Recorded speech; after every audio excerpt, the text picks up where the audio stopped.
TikTok, time to rock. Good evening, good morning. I can't even do it, man. You guys are already messed up. Chris got them drunk, you see.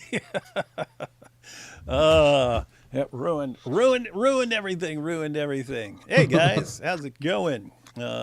We just had a pretty fun live stream. Thaddeus went through Malik's recent live streams, showed what an just complete train wreck that dude and all the Dawa guys connected to him are, and had a fun time. Not for the Quran. It wasn't a fun time for the Quran. The Quran had a pretty tough day and stuff like that. But we're going to reset. We don't. This has nothing to do with Malik. Well, it kind of has something to do with Malik, right? Like, let me put it this way. So we popularized the story of Al Zut last year. After warning them for years that we would start popularizing some of this weird stuff, guys, stop lying. Stop lying. Keep in mind, it's like, that's not a lot to ask. Just don't lie, right? If you want to attack Christianity, make fun of Christianity, we're not going to stop you. Don't lie about the Bible and people in the Bible, especially when you claim to respect those people in the Bible, right? But we set the bar really low for these guys because it's all you can do. When someone's a product of 40 generations of first cousin marriage, you can't set the bar too high, right? So we set the bar pretty low, just don't lie. But if you keep lying, if you keep, but Rebecca was stray, and okay. If you keep doing that, we warned them. If you keep lying, we're not gonna encourage people to lie in response, but we are going to start sharing some of the embarrassing stuff in your sources, and we won't give you the benefit of the doubt. We'll just go with what it sounds like, because lots of these hadiths, they sound really, really weird and messed up, and the Muslims are going, oh, but we think it means this, and our scholar says it means that, and we're just supposed to go along with this stuff, right? What if we just say, we're not going with what your lying scholar says. We're just going to go with what the insane weirdness that it sounds like, right? So we did that last year with the story of Al Zut, but we've been trying to figure out what are we going to run with in 2026. We're still going to keep pushing the Zut story, not in the Zut sense, but still going to keep rolling with that story. But we want to add to it, and there's different things we could add. We could add, Muhammad having sex with Ali's dead mother. We could roll with that. All kinds of weird stuff we can point to, but this cross-dressing issue has been a favorite of mine, just because years ago I made a video and I put on my wife's nightie and made a video where where I was kind of making fun of this stuff, right? But anyway, and the plan there, which worked for years, but then I deleted most of the content, so then it didn't work. But anyway, I knew it would happen, right? I knew what would happen. These guys will take a screenshot of me and they'll say, you see, you can't listen to this guy. And then I'll go, oh, so you don't listen to someone who's a cross-dresser, right? Well, that's what I was making fun of Muhammad for in the video, right? So they become so enraged at a person that they can't, and they don't even see and don't even care that all you're going to do is flip it back on their prophet, right? So I habitually use myself as bait for these guys, right? Yeah. So eventually I gave my channel away and deleted most of the content. So when they share the picture of me in the nightie, it's not, oh, this sends people to the video. That was the plan, right? So you'll make fun of me, and then that will lead people to the video. What's going on? What video is this from? Let me see this insanity. Why is he dressed like that? Oh, he's making fun of Muhammad for prancing around in his child bride's nightie. Okay. Anyway. So they still run with that. They still post that picture, right? And I'll be, look at what your prophet did. And they go, oh, but here's you. Look, here's you. Oh. Yeah, that's me making fun of your prophet. But anyway, so that's why they love to attack based on this. And it's just like Muhammad and Aisha or any of the other messed up stuff Muhammad did. If it's any non-Muslim on the planet doing it, they understand that it's wrong and they'll condemn it in a heartbit. But then when it's Muhammad, no, it's totally fine because he's Muhammad. And it's like, wait a minute, you just condemned that person, and what Muhammad did is like 10 times worse than what that person did. What? No, you have to understand it's a different time. if someone outside of their religion is doing it, they're moral absolutists. That is evil, unacceptable behavior, and this proves that you should never listen to this person. Okay, what about Muhammad when he did something way worse? Oh, well, then they become moral relativists. It's a different time and different rules, and who are we to judge by the present standards of the past and blah, blah, blah, blah, blah. And they become moral relativists. Well, anyway, here we are in this situation. Had to figure out what to do, what to share this year. And so this is what we're running with, guys. It's my birthday today.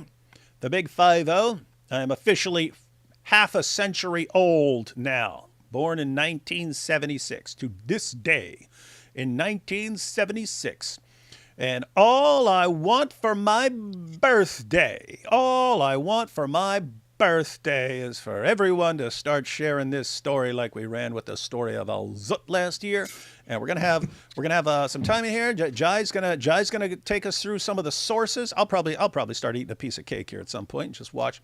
But Jai's gonna take us through some sources. By the way, there are more. We know there are more. We know there are lots more. And so we're gonna put this out. They'll start trying to respond, and then we'll come out with more, and then they'll try to respond. We'll come out with more, and there's just so this is This I mentioned in the last stream. This isn't as dramatic as like Muhammad getting banged all night by a bunch of by 30 black men. Right? It's not as dramatic as that. But at the same time, we have way more sources on it. We have way more sources. We have tons of like Sahih narrations on Muhammad prancing around in his wife's clothing. So from their perspective, where we don't have to believe that, we found a scholar who rejects that. Okay, well, how are you going to reject all these hadiths, man? It's because it's all over the place. Your prophet prancing around in his wife's clothing and stuff. So anyway, guys, we're gonna have a point where Jai will actually put some things on the screen that are specifically these will be for you guys to screenshot. You're gonna take those screenshot, you're gonna start sharing them and so on, and we're gonna spread this story. We're gonna spread this story. And so Muhammad won't just be the guy. There are certain things that are slowly becoming common knowledge. Muhammad and Aisha, Muhammad and the Al Zut, and now we want Muhammad being a cross dresser to be on that list of things that people are catching on to. All right, what do you think, Jai? Well, first of all, happy birthday. Happy birthday. Thank you for having me on your birthday stream. Big It is birthday my bash. So, yeah, this is going to be somewhat related, actually, in some way to the story of Al Zut. Actually, believe it or not, we're going to. What's up?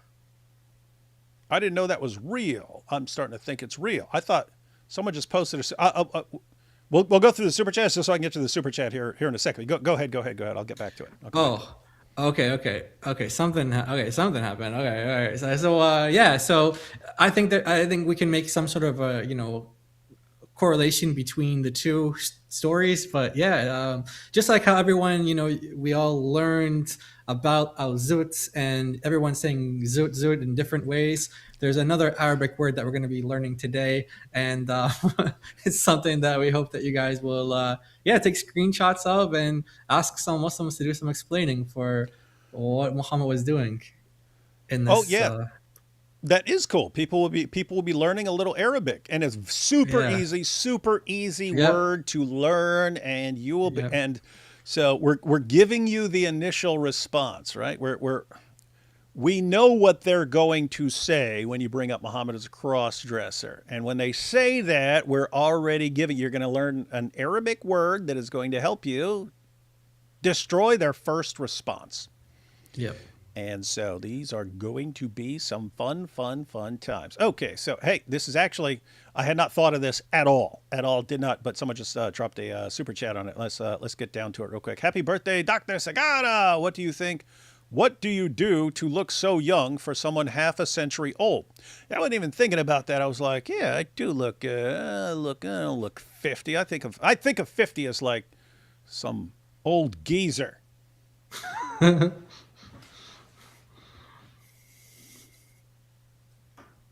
Yeah, I don't actually know. Although I am inside most of the time. I think the sun can add wrinkles and stuff like that. So I don't know. Could just be genetic. I don't have enough like male family members who survive long enough for me to know what they look like when they're in their 50s and 60s. I only had one male relative who actually lived like well past his 50s and stuff like that. But he was a big muscle bound freak, and he set a state record for over 60 bench press. So I have to say, if he was not a just terrible alcoholic, that's why everyone else like drinks themselves to death. He kept drinking like a fish all the way up until he was in his 80s and stuff. So he was just able to take it better than other people. But yeah, he set a state record for bench press over 60 years old. He bench pressed 360 at 60 years old, which is insane, guys. That's like a strong football player. You have like linemen who might be able to push like 500 pounds or something like that, but an average like strong football player in his prime might hit 350, and he hit 360 at 60 years old. So anyway, I don't know. Maybe if we don't destroy ourselves, we would actually be healthy for a long time. I don't know. We'll find out. Being 25 minutes late, it's genocide. Yeah, that was his last one ran. That last one ran long, and then I had to go fill up and stuff. Happy birthday, hey, Giant DOC. How you doing, guys? Hey. Happy half century, David. Gosh, that is a long time, isn't it? You know, it's weird things like prison, man.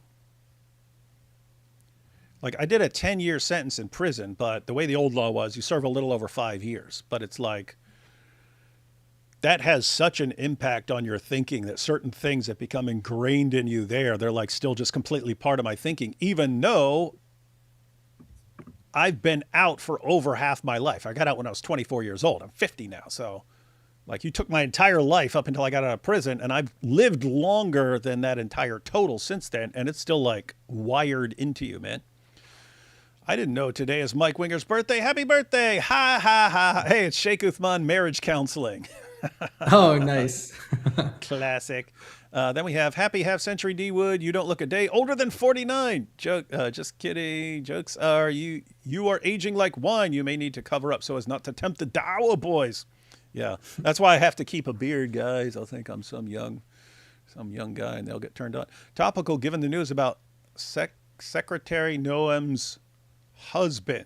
I didn't know what that was or if that was serious. I saw people post a picture saying Secretary Noam's husband and had on like big fake boobs. So I don't know if someone was just messing with him, but now you said news. I'm guessing it's news that he liked to dress up like a woman. If so, this stuff might be pretty timely. You guys understand? You guys see where I'm going with this? Good you guys timing. see where I'm going? You see where Good I'm timing, timing? yeah. So I'm just saying, hypothetically, if Jai were to put a source up on the screen that you screenshot, then you go around wherever people are making fun of that and say, hey, did someone say cross-dressing? Boom, picture of Muhammad. Picture of Muhammad. You can do a picture of Muhammad. But just the source. Crazy times. Oh, no, we got a problem, guys. Jai, we got a problem. Good timing. Oh, no, I know what the problem is before you even say it. What is it? Someone crashed your birthday party. Yeah, Issa. So I don't know what to do, man, because Issa's a cool guy that you'd want at your birthday party because he's super cool. But we're kind of going to be talking about his prophet here. Oh. Awkward. All right, let's see what we got here. He even dressed up for you too. He even dressed up for your party. Oh my goodness.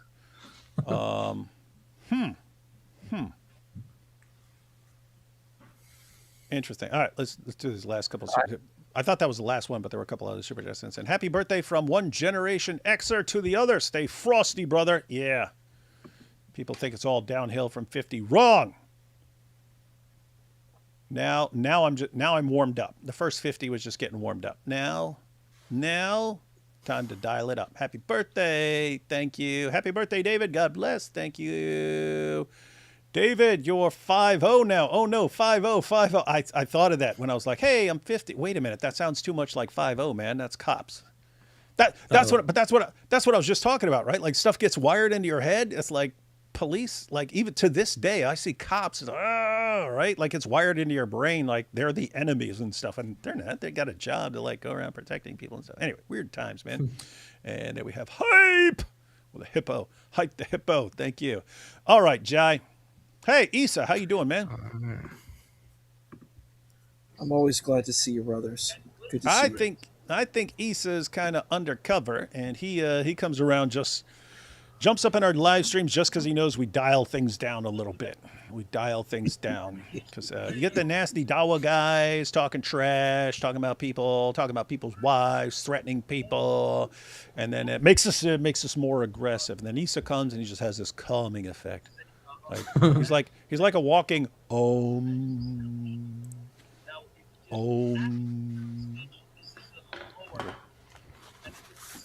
All right, Jad. Hey, who do I hear from? What are you watching? Are you watching something, Issa? Or am I hearing my own voice? Okay. I don't know what I was hearing there. No, something in the background. I don't know. Oh, okay. All right, man. All right. So, Jai, what do you want to do? You want to jump into your presentation? You want to introduce it? Let's just jump in. We'll just start reading some hadith and all right, guys, get into it. We can let's see how we set up the cameras, because I did try to get it so we can still be on there. Oh yeah. Oh, okay. Which so up in the right hand corner?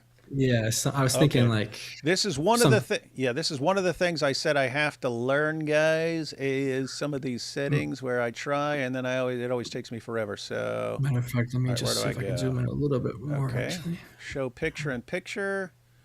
Let me see here. Let's see what happens. Okay. So far, so good. Now, don't worry. I know I have to adjust the size. Let's see. How's that? Good. Pretty good. Pretty good, everyone. Yeah. You can even go further on the top too, like the whole area. Oh, look at that! What? Yeah. I thought that was my screen for some reason. All right. You know it's weird, because like if I'm watching someone's presentation, I don't care if we're on the screen or not, but other people complain like, "Can we put you on the screen? Well, come on, can you put yourself on the screen? I don't know who's talking." All right, man, we are ready. All right, let's go.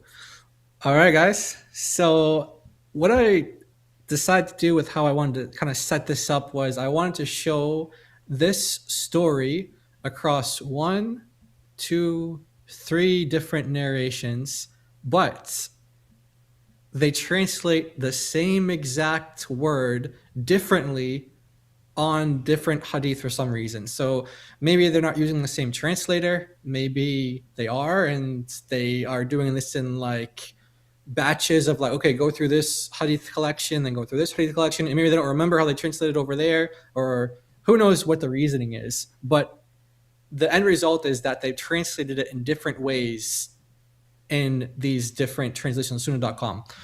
So wait, so hang on. So everything you just put on this, the sources, they're all from Sunnah.com. So anyone can look these up. All these are from Sunnah.com. Yeah. And you're saying that these different passages are using the same word, but doing some very different translations, and we kind of have to get to the bottom of this, but not in the Zut sense. Exactly. Okay. All right. Then we're good. Exactly.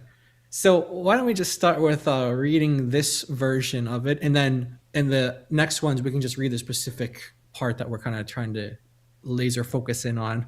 So this first one is from Sahih Muslim, and links here. You guys want to screenshot it, you guys want the links, you guys got all the sources here. And this is the key part that we're looking at from the Arabic, and this is the word we're going to be learning today. So Aisha, the wife of Allah's apostle, and Uthman both reported that Abu Bakr sought permission from Allah's messenger for entrance in his apartment. Okay. Oh, hey, look. Hey, wait a minute. They put that in parentheses. That's not in the Arabic. In his apartment. Okay, so we don't know what this is about really, but Abu Bakr wanted entrance to Allah's messenger. We'll leave that ambiguous. Yes. As he had been lying on his bed, covered with the bed sheet of bed Aisha. Sheet. Okay, well that's good. That's one of the translations I hear about when I bring this issue up to Muslims. Yeah. They say, "Oh, this means house. This means bed. This means bed sheet. This means," and I'm like, "How can this word mean anything except anything? The word means anything except what the word actually means." It's weird stuff. Anyway, sorry about that. Yes. So bed sheet. So So bed sheet. So that, hang on. So bed sheet, you've highlighted this. So there's some word yeah, that these translators are translating as Aisha's bed sheet. her bed sheet. Okay. All Yes. right. So that's how this translation renders it. And he gave permission to Abu Bakr in that very state, in other words, the state of being in her bed sheet. And he, having his need fulfilled, Well, hang went on, back. man. Hey, what the heck, man? Hang on. So you take out the parenthetical stuff. Oh, in his apartment, and it's uh, Abu Bakr sought entrance into Yes. Muhammad, and Muhammad's covered in the bed sheet of Aisha, and he gave Yep. permission to Abu Bakr in that state, and he, having his need fulfilled, went back. Come on, dude. I mean, yeah, yeah. And Okay. this is like the one that's most like this is like the most off translation, like in terms of like you said, like this is how most Muslims are going to respond. It's bed sheet. So this is going to be the one that, and it's already like crazy, like just from reading it like this. Okay, we're already having questions in our mind of what's going on here.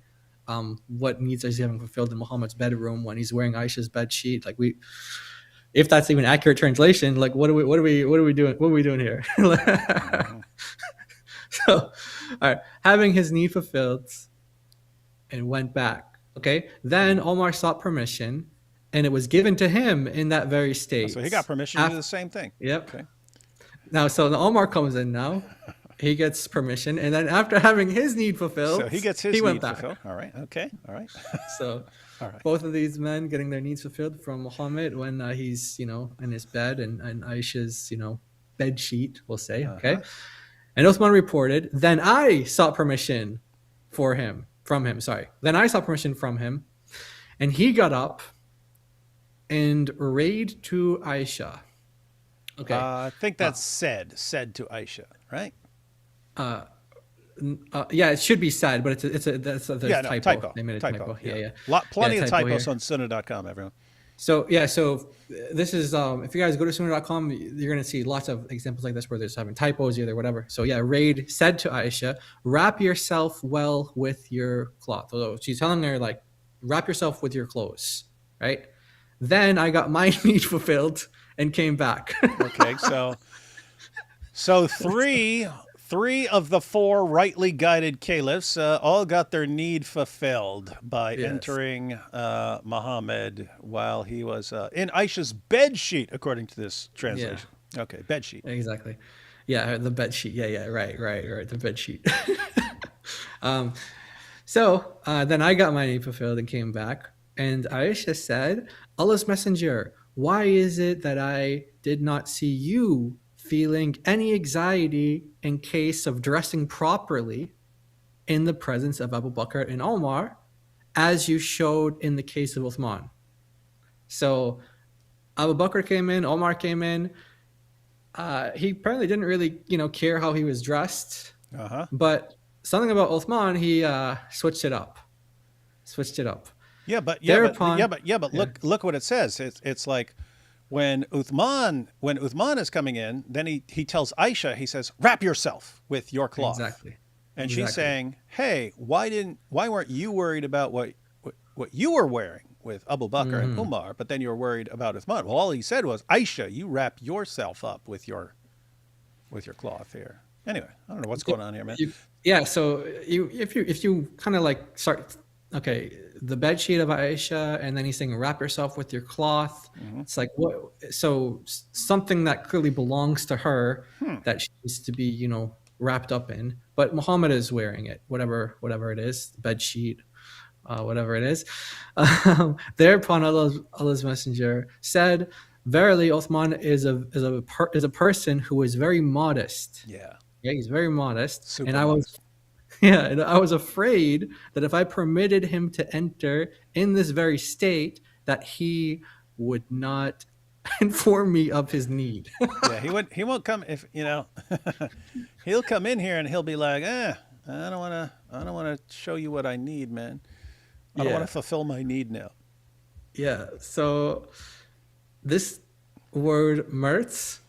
So like we learned zut. Now we're gonna learn mertz. Mertz. Ha! Okay. Guys, you all last year Literally half the planet learned the word zut. Yes. They learned the word zut. Now this year, and there are several words that could be relevant here. Yeah. Mert yeah. is the one you want to learn.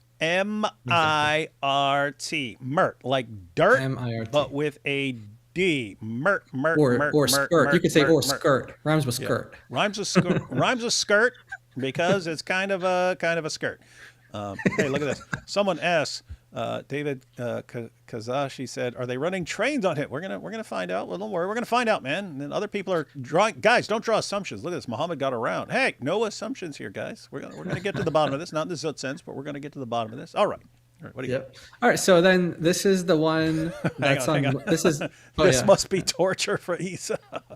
We're sorry, Isa. We're sorry, man.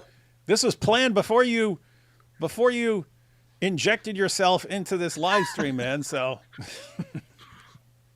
Yeah. So just so Isa, just so you know, when people are doing their screenshots, you're gonna be in the you're gonna be in the screenshot. So It's fine. I don't care. This is Okay, interesting. It's interesting. I think it's an important, interesting conversation. So okay. yeah.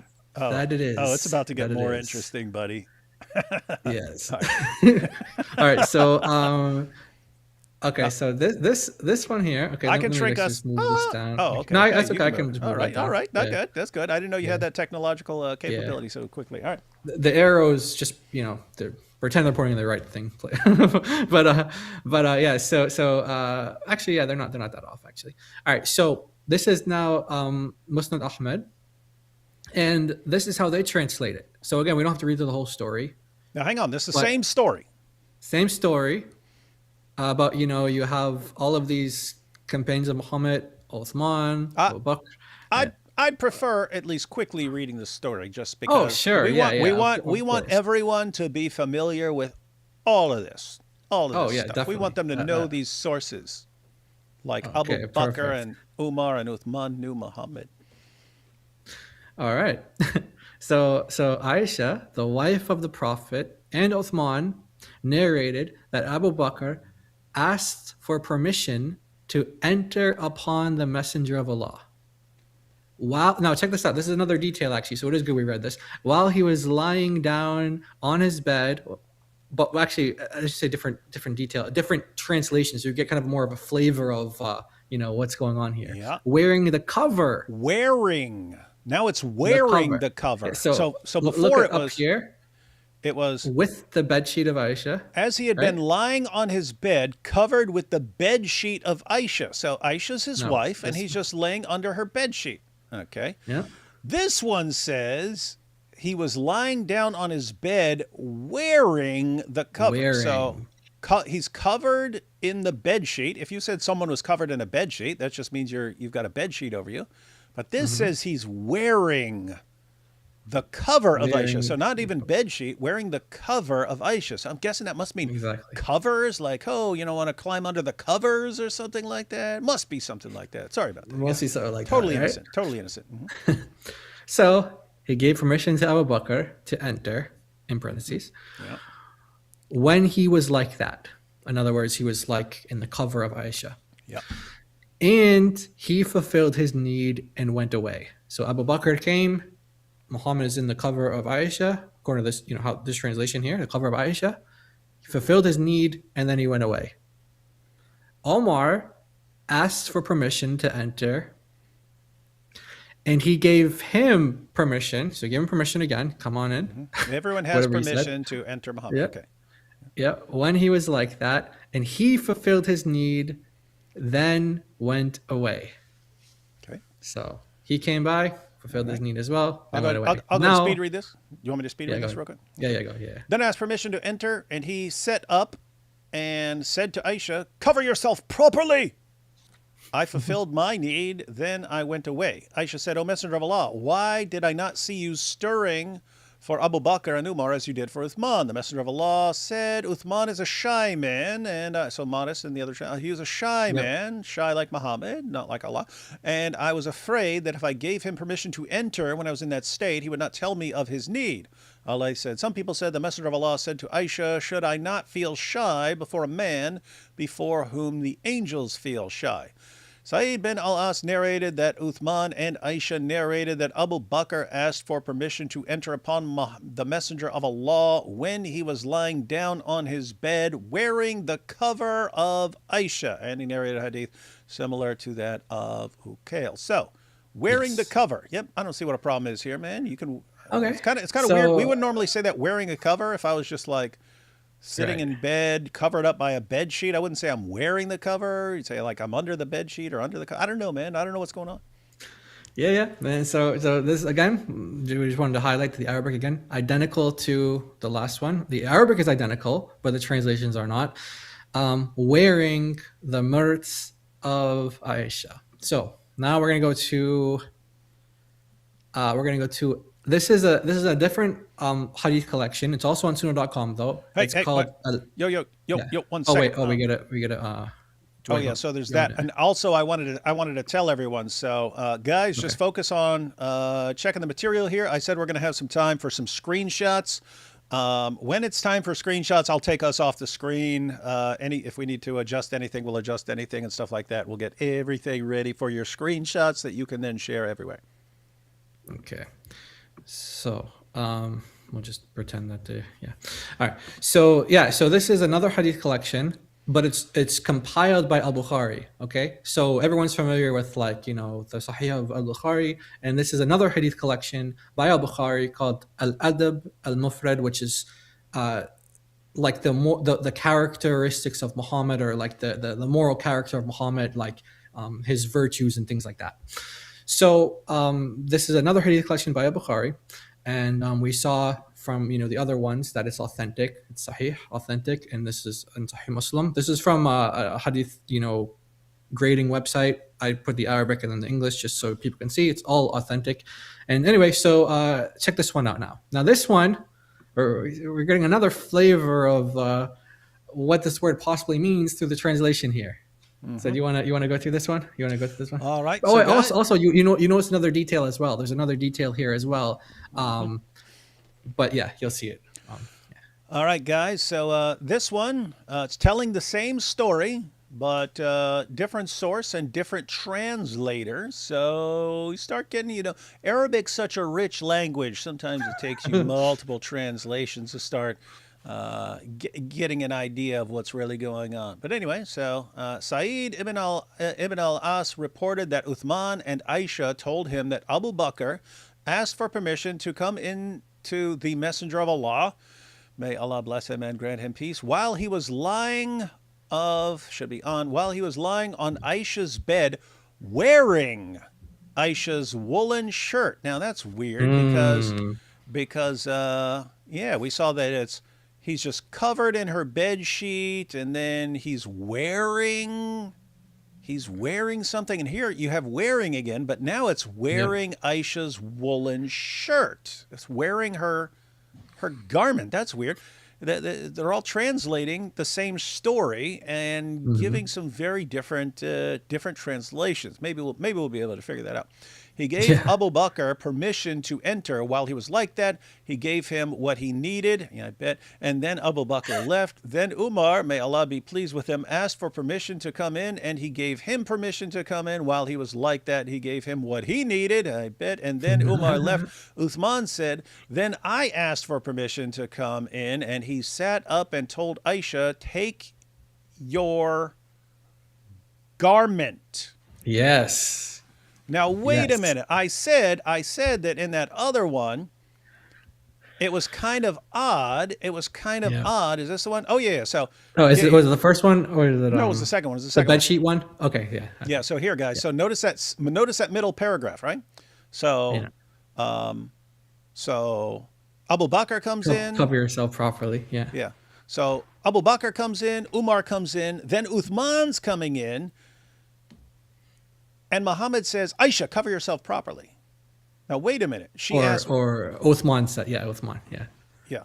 Then I asked permission to enter, and he set up. Okay, then I asked permission to enter, and he set up and said to Aisha. So Muhammad sets up and says, cover yourself properly. I fulfilled my need, and then I went away. Aisha said, O Messenger of Allah, why did I not see you stirring for Abu Bakr and Umar as you did for Uthman? The Messenger of Allah said, Uthman is a shy man. I was afraid that if I gave him permission to enter while I was in that state. So guys, think about it. That's what I was pointing out. It's a mystery, right? It's a mystery from this translation. Oh, sorry. Yeah, this one. It's a mystery from this translation. It's talking about the state that Muhammad was in, and yet the only thing Muhammad says is, Aisha, cover up, cover yourself. And so, notice the question isn't, why did you want me to cover myself properly? She's saying, hey, why were you worried about the state that you were in, Muhammad? So what does Aisha covering herself properly have to do with what Muhammad was doing? It's like, it doesn't make any sense. But then we get to the next passage, right? Yeah. And you guys getting this? So Muhammad was wearing Aisha's woolen shirt here. Woolen shirt. That's interesting. I'm sure there'll be more on that later. But he gave Abu Bakr permission to enter while he was like that. He gave him what he needed. And then Abu Bakr left. Then Umar, may Allah be pleased with him, asked for permission to come in. And he gave him permission to come in while he was like that. He gave him what he needed. And then Umar left. Uthman said, then I asked for permission to come in. And he sat up and told Aisha, take your garment. So Muhammad had Aisha's garment for some reason, and then he's not worried about it when Abu Bakr is in there, when Umar's in there, but suddenly Uthman, because he's modest and shy, is worried about something to do with Aisha's garment that, he was wearing, right? And they're translating it here as wearing Aisha's woolen shirt, right? So he's telling her, hey, take back this thing that I'm wearing and put it on you, right? And he's worried that Uthman is going to be bothered because he's wearing something. Muhammad is wearing something of Aisha's.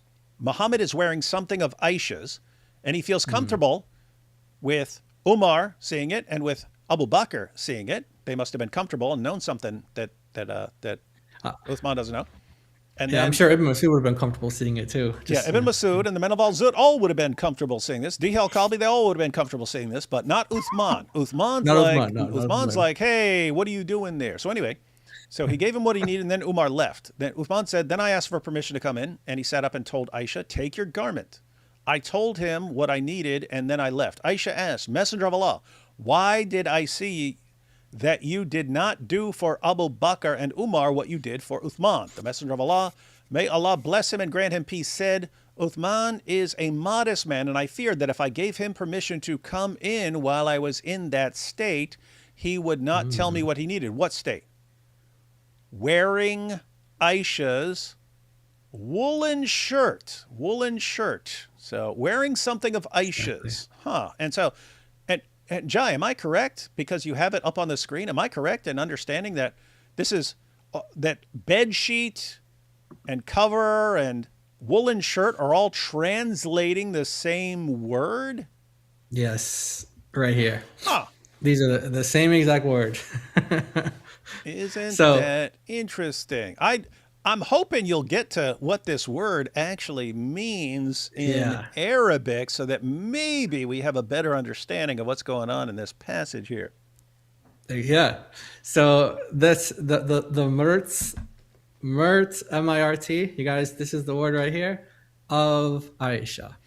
Okay. And this is how we just saw it translated. Bed sheet, cover, or woolen shirt of Aisha. Okay. Now, what we're going to do now is we're going to go to some sources, and we're kind of like, like David says, we are going to go to their sources and we're going to see what are some, possible interpretations here, and how can we understand the word that's being used based on how the scholars define it, and then what Muhammad was actually doing. And, if we're being charitable or whatever, like what kind of conclusion are we going to come to? And we're going to kind of let the Muslims kind of come in and respond to this, because we know they're going to respond. So we'll look at one source first. I'm not sure how this looks on the screen. Is that Oh yeah, we can see that. Yeah, we can Looks see that. fine. I'll Let shrink me us. You're just, good. You're good. I can shrink Yeah, let me and just no, go I like can that. shrink no, us, man. I got. Oh, you want to do that? Okay, I'll Got do the that. power and ability to shrink us. Yeah, there we go. Okay, cool. So this is Ibn al-Athir, is a 12th, 13th century hadith scholar / historian. He says that the murts, the thing that Muhammad wore, the murt of Aisha, is only a woman's garment. Only a woman's garment made of green fabric, like silk / wool kind of fabric material. Only the green one is called a murt, and only women wear it. The murt So is only a woman's garment. So that's interesting because yes, I'm yes, aware of dealing with this issue from years ago that some of the passages will say that Muhammad is wearing Aisha's thawb, which just means garment, and that could be the yeah, garment of a man or the garment of a woman. right, But I saw back then that murt only refers to a woman's garment, and that it should be translated as like dress because it's a woman's yes. garment. It's a dress, and I have Brother, seen some conflicting things of whether it's green or black. Okay, well, there's something about that too, and I was kind of hoping a Muslim would bring that up, but since you mentioned it, we'll address that. One second, one There's second. Isa, were you saying something, Isa? I had a question. Can we see what this looks like? Do we have like a picture of what the burnt looks like? Like what oh hypothetically what it kind of looks like? What Uh, this? it Well, kind because of I know it's from the 7th century, but yeah, we don't know exactly, but we'll assume it looks like super sexy lingerie. okay, you're so. I just assume that.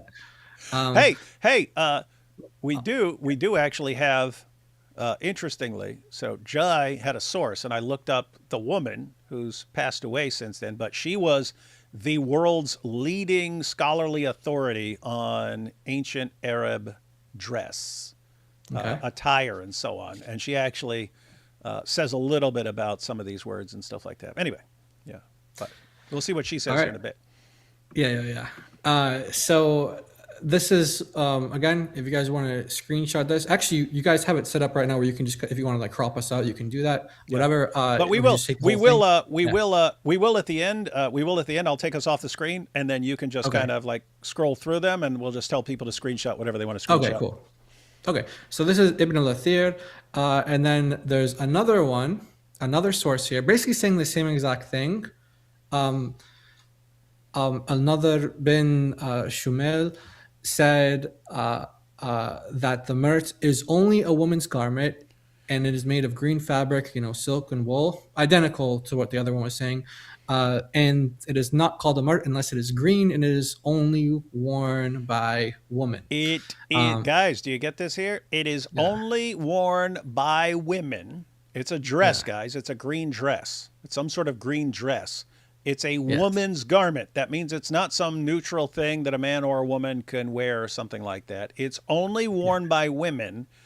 And Jai put up the hadiths, which in Arabic we're saying Muhammad was wearing Aisha's green dress, basically. Muhammad was yeah. wearing Aisha's green dress. Abu Bakr and Umar walk in there, and he's fine with Abu Bakr and Umar seeing him wear Aisha's green dress, but he's worried about Uthman seeing him wearing Aisha's green dress. So what does he tell Aisha? Aisha, hurry up and put your green dress on. Hurry up and put that on.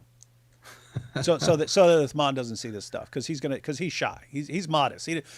He's so modest he thinks it's weird to be wearing a woman's green dress or dare we say negligee. Exactly. So I yeah, put these a dress I found in the chat. I'm just curious if you think it might be like that. What's that? the dress you I found. put a dress that I found in the chat. I was wondering if you think it might look like that. It's like a green dress. What? Oh, you put a link to it? Yes, Hang on, let me find it. in the guest chat. Let Okay, me so you wanna okay, yeah. All right. I gotta set up for the next one while you wanna pull that up there. So let's see. Yeah, we got enough space here on the screen. So guys, by the way, guys, I'm gonna zoom in on this. So this is like the full page here, but I am going to zoom in on it once. Did you We're say gonna see this. Did you say you're gonna zoom in on it? We're gonna zoom in on it. Yeah, look, check it out. Zoomed it in. Yeah. So yeah. Hey, Issa. Yes. Uh, I don't see it anywhere. Are you a I mod? put it in. I put it in the guest chat. Oh, It's okay. I was sitting there. on Look, I was saying, Ecamm. oh, you Oh. said the chat. I was looking through the chat. And I was like, I don't see anything, man. Oh, sorry, it's in the guest chat, like our private guest chat. Suppose, hypothetically, that I don't know where the guest chat is on this program, and suppose I don't know how you guys know where the guest chat is because I don't see any guest chat and I don't know what I have to click on. How about sending it to my email and I'll click on it there? Oh, I say a bunch of links you sent. Well, Are you? Which one do you want to send, David? I put it in the regular chat too. No. I don't think it's going to show up unless you're a mod. are you a The mod? links don't If you're show up not, unless you're a mod. just post any comment and I'll make you a mod. And then you can share it. Yeah, I just Yeah. posted a comment. All right. Let's see.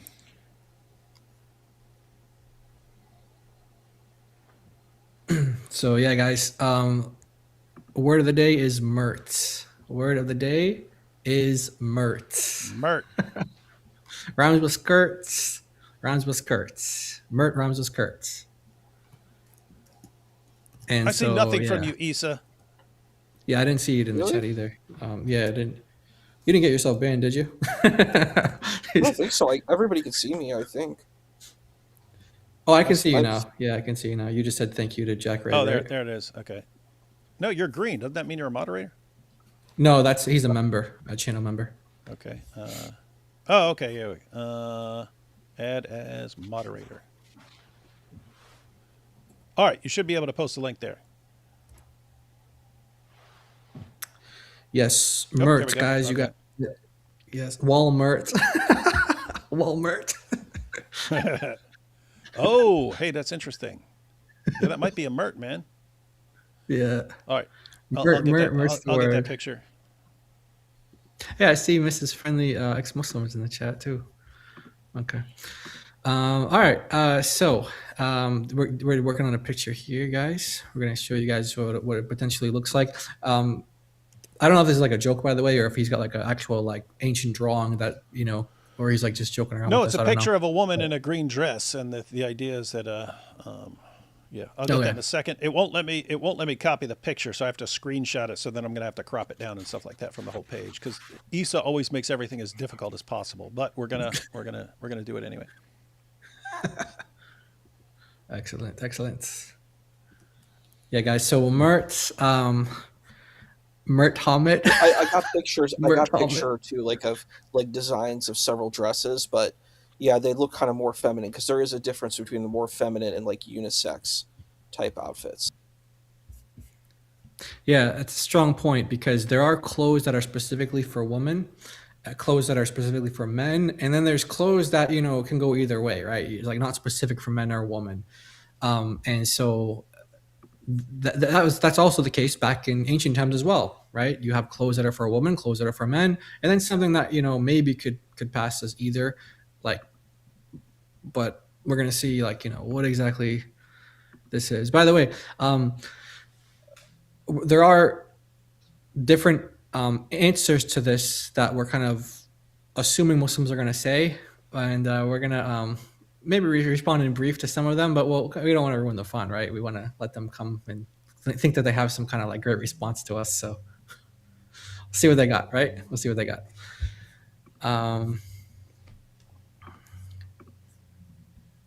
Mert Hamid.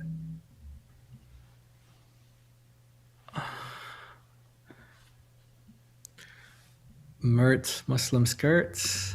Interesting. So I'm just reading Murdy little Mo. Does it matter? It says he was wearing Aisha's Mert. That's a great point. And you're going to see how that comes up in just a little bit because it does specifically say that it was hers, right? It does specifically say that. So they say that you're syncing. Asa, are you? Oh, it's because your camera is at a certain angle and. Oh yeah, what? Yeah, all we see are your eyes, man.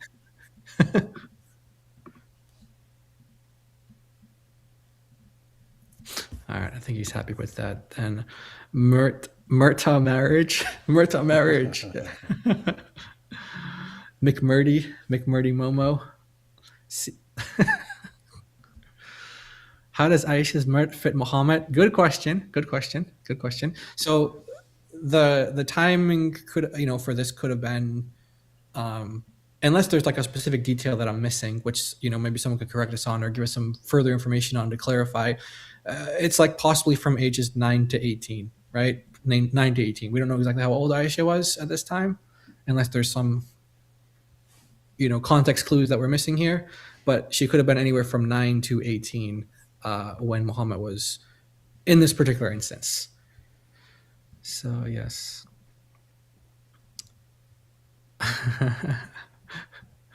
He's going to murder. Muhammad was going to murder. Yeah. McMurdy.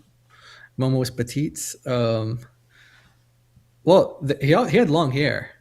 So if he's wearing Aisha's Mertz, maybe. Oh, there we go. This is what Issa's suggesting.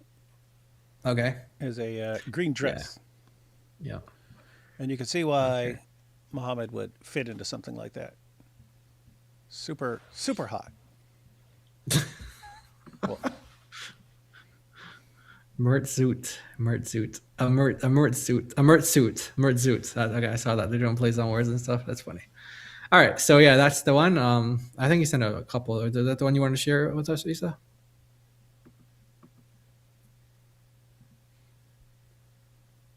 You want to give? I don't know if he's maybe you're muted, Isa. I'm not. Yeah. Okay. Muted. All right. You maybe give us a thumbs up or something if that was the one. Or not, I don't know. All right, so continue on here. Mm-hmm. Okay, so this is what you were referencing earlier, right? This, excuse me.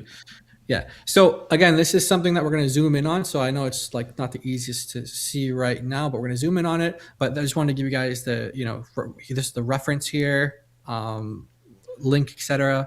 And what it's focusing in on is pre-Islamic times and then like early Islamic times, and what we're focusing in on is the dress. So, and let me see. Did you want to read anything about? Did you want to? Yeah, that book is called Arab Dress: A Short History from the Dawn of Islam to Modern Times, and this is. Which chapter is this? Chapter 1? Yeah, chapter 1. Chapter 1, Pre-Islamic Arabia and the Early Ummah. And then she starts off with Arab clothing before the rise of Islam and so on, and then goes on. Let me just check. So this we don't want to miss any. We don't want to miss anything. There might be something up here. So yeah. Yeah, this is Yedida Stillman. Let me see. Yep. Arab dress. Just gonna look her up on Amazon to see the description. Oh, hey, that's interesting. It's giving a bunch of it started bringing up a bunch of pictures of Arab dress. All right, let me click on her. Yedida Stillman. Muhammad. So someone said Muhammad. Good one. Come on, where's the description? Okay, no, I found it. Yedida. Okay, got it. Yedida Khalfan Stillman was professor of history and Near Eastern languages at the University of Oklahoma and the world's acknowledged expert on Islamic clothing and the author of numerous scholarly books and studies in several languages. So she is the world's acknowledged expert on Arab dress. She literally wrote the book on it. Literally wrote the book. Actually wrote the book, guys.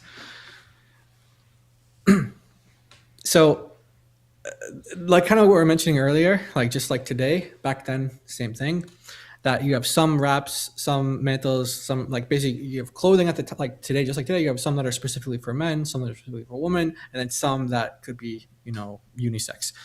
So, some wraps and mantles at this time seem to have been associated with one sex or the other, although these were in the minority. So the minority were like the ones that were specifically for women, specifically for men. And there's like some like just general things for everybody, right? But there's something about the Mertz that we need to know because The merts, along with the jilbab, the khimar, is something that were primarily for women. Now, the word primarily is being used here. Why is that? Because there's an exception. There's an exception. There is a documented male that wore the mert. So you can't say that it's only worn of women, right?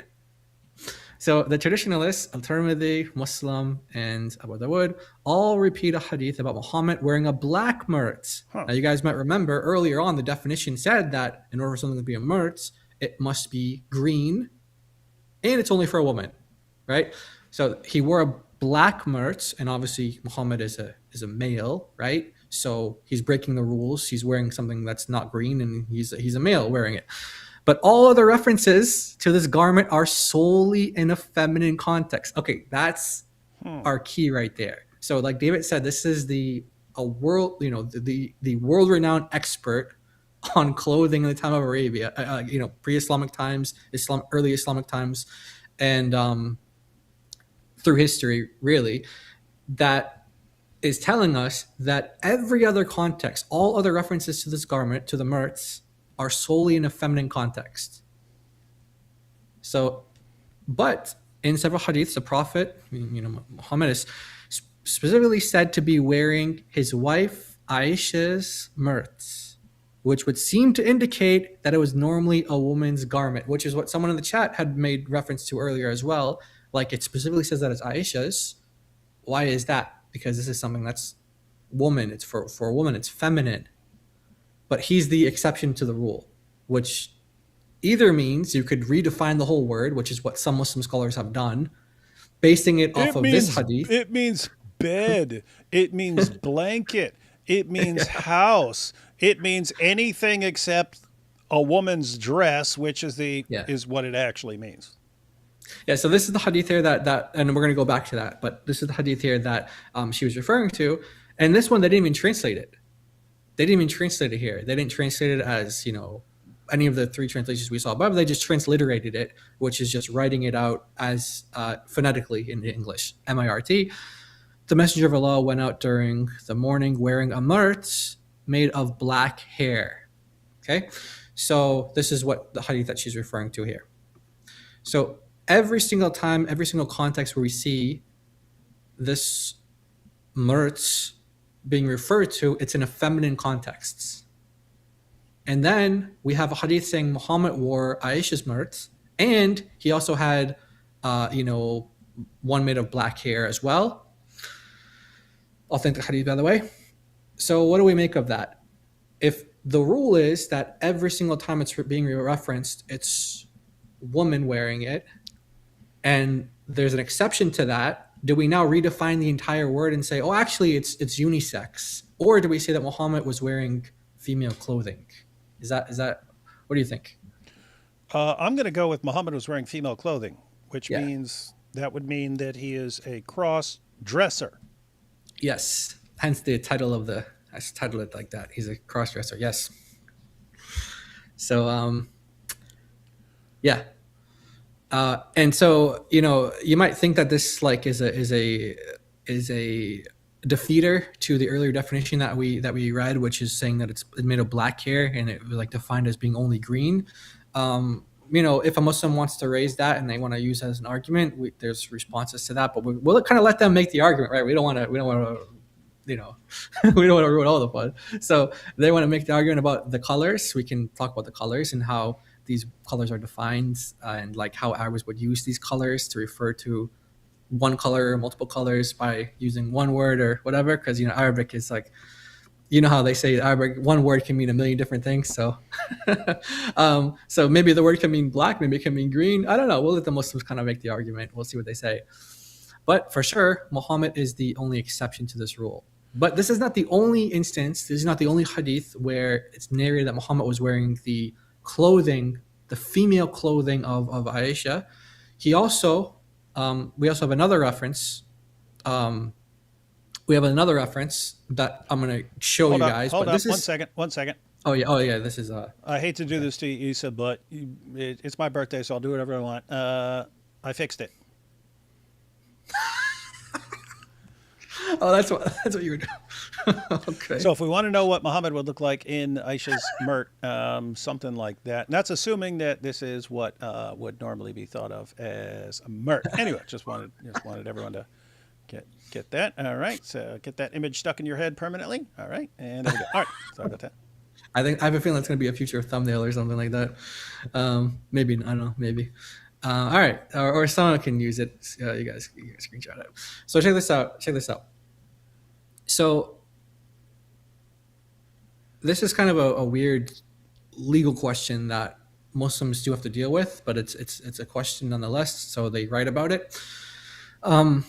Abdullah asked the question. He asked his father about what happens when semen gets on a garment. Now, the word for garment here is just the word thobe. You guys might have heard the word thobe before. We're going to see that again later on.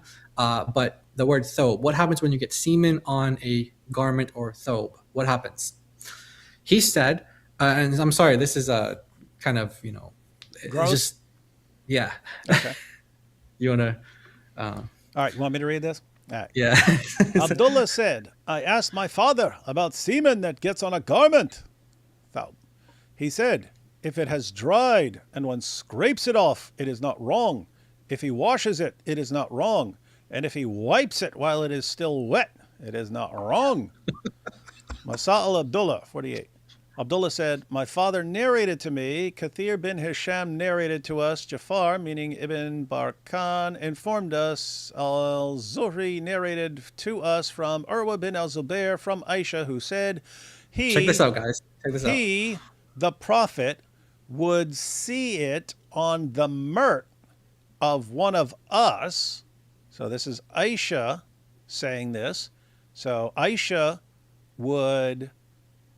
is saying that Muhammad would see semen on one of their dresses. He, the Prophet, would see it on the mert of one of us, then scrape it off. So guys, this wasn't just Aisha scraping all the semen off Muhammad. This is Muhammad scraping the semen off of Aisha's dress. But she says would see it on the mert of one of us. So this is a repeat thing. This is a repeat thing. He, the Prophet, we also know, Muhammad would be wearing the mert as well. So That's maybe right. that was his thing. Maybe he was into that. We don't know. Like maybe he was like. That's why I'm saying there might be a connection between Zut and the story, because maybe he wore this outside of the house, and maybe he did his activities in it, and then he made his wives clean it up afterwards. And so it says, he, the Prophet, would see it on the mert of one of us, then scrape it off. And the women's marut, plural of mert, belonging to plural female pronoun, at that time. The reason why that's relevant is because the pronoun at the end there, hunna, it's feminine. So it's specifically saying like it's the mert of the woman, right? The one of the woman. There's no mert of the men. It's mert of the woman. So that's why it's relevant there for the grammar. At that time, we're made of wool. That's basically that. Yeah. Okay. Yeah. All right. Oh, actually, you might want to read the chapter heading there. That's pretty funny. The garment affected by. Oh, the garment affected by semen, pre-seminal fluid, or post-urination fluid. What the heck? Yeah. So that's that's those are the things Muslim scholars have to concern themselves with. So now we all know. I'm sorry that you guys had to learn that, but that's kind of what they have to deal with. And yeah, so here we have the merts where sometimes they have semen on them. We don't know whose semen. Again, we don't know whose semen it was. We don't know who was wearing the mert at the time, but yeah. So that's the source here. That's what it says. Now, pretty rough. Yeah. So now you're gonna have this word thobe. It's gonna come up again. And again, this is kind of like zoomed out because it's just really, really like long hadith. Yep. But, oh yeah, this is super long hadith. Yeah. So this is the one that gets translated differently by Aisha Bewley, who just translates it literally, right? Yeah. So I can get to that one if you want. I can just go No. I'm just saying. This is the same hadith but different translator. This is the same one. Yeah. Yeah. Okay. That's so cool. Again, Sunnah.com. They love to play around with translations. I don't know. Maybe do you actually want to read it, or do you want to summarize and then get to that part, or how would you want to? Yeah, you have Muhammad's wives complaining about Aisha, and then he says, don't bother me about Aisha because I get revelations when I'm wearing. Wait, no, on on the beds. So here Yeah, it's look beds. at Okay, that. yeah, let's just read this so people understand it because it is good for people to. These things are good for people to understand. So if they're getting into discussion, because this is a long hadith, and if they just have Yeah, yeah. if they just have the relevant quote, they might. Because I post the one from Aisha Bewley pretty regularly. But anyway, we'll just go ahead and read this real quick, right? So narrated Urwa from Aisha, the wives of Allah's Messenger were in two groups. They had two factions of wives. One group consisted of Aisha, Hafsa, Safiya, and Sauda, and the other group consisted of Salama and the other wives of Allah's Messenger. They were at war. The Muslims knew that Allah's Messenger loved Aisha, so if any of them had a gift and wished to give it to Allah's Messenger, he would delay it till Allah's Messenger had come to Aisha's home, and then he would send his gift to Allah's Messenger in her home. So guys, Muhammad has all these wives. He's in their homes on different nights, but people understood Muhammad had special favor for his child bride Aisha. So when they wanted to give a gift, Muhammad was just in a better mood when he was hanging out with Aisha, so they would send their gifts to Aisha's house. But what's that mean? It means that Aisha's getting all the gifts, right? People are sending all the gifts to Muhammad when he's in Aisha's house, right? All right, so the group of Salama discussed the matter together and decided that Salama should request Allah's Messenger to tell the people to send their gifts to him in whatever wife's house he was. So she wants Muhammad to order his followers, look, when you want to bring me a gift, bring it in to whoever's house I'm in at that time. Don't wait for Aisha's house, right? Salama told Allah's Messenger of what they had said, but he did not reply. Then those wives, asked Salama about it. By the She way, said, that's good communication in marriage. By the way, like Yep. when wife's asking the husband something, he just like completely shuts down, doesn't respond at Yep. all. He just sits there. Sits there in her dress all night and just doesn't say anything. Then those wives, asked Salama about it. She said, he did not say anything to me. They asked her to talk to him again. She talked to him again when she met him on her day. But keep in mind, guys, they have to wait till he cycles through all of them to ask him again. But he gave no reply. When they asked her, she replied that he had given no reply. They said to her, talk to him till he gives you a reply. So nag him. When Yeah. it was her turn, she talked to him again. He then said to her, do not hurt me regarding Aisha, as the divine inspirations do not come to me on any of the beds except that of Aisha. So now they're translating thawb, Yeah. garment, as bed, right? All right. So now it just means bed. So I assume there's no other word in Arabic that means bed or cover or any of these other things. I even have Muslims tell Yeah. me this means house. Thawb means house. It's in her house. On that, Wow. Salama said, I repent to Allah for hurting you. But I mean, guys, think about it. One, this would already be messed up, right? In other words, even if we thought it meant beds, this would be messed up. As the divine Yes. inspirations do not come to me on any of the beds except that of Aisha. So you guys are complaining that I'm treating you unequally, and Aisha's getting all the gifts, and you guys aren't getting any of the gifts. Stop complaining about her. I only get revelations from Allah when I'm in her bed, not in any of your other beds. In other words, Allah himself has special favor for Aisha over the rest of you. So don't complain to me that she's being treated differently. Allah himself treats her differently and gives me revelations when I'm in her bed. Okay, that would be bad enough. That's him treating his wives unfairly and unequally. And just saying Aisha gets special privileges with him and with Allah. That would already be bad enough. But if you go with what it doesn't say beds here, guys. It doesn't say beds. Let's just go ahead and finish reading this. On that, Salama said, I repent to Allah for hurting you. Then the group of Salama called Fatima, the daughter of Allah's Messenger, and sent her to Allah's Messenger to say to him, your wives request to treat them and the daughter of Abu Bakr on equal terms. They're begging for equal treatment. And they sent his daughter in there. Then Fatima conveyed the message to him. The Prophet said, oh, my daughter, don't you love whom I love? She replied in the affirmative and returned and told them of the situation. They requested her to go to him again, but she refused. They keep trying to nag him about this. I just want to say, like, these are all Muhammad's wives, by the way, right? But he's like, don't you love whom I love? So he's like, it's obvious. He's like saying like, this is my number one. This is my Yeah. like, Yep. like, but he's talking about in comparison to all his other wives, Mm-hmm. right? It's like, it's, Yep. So she replied in the affirmative and returned and told them of the situation. They requested her to go to him again, but she refused. They then sent Zainab bint Josh, who went to him and used harsh words, saying, "Your wives request you treat them and the daughter of Ibn Abu Kuhafa on equal terms."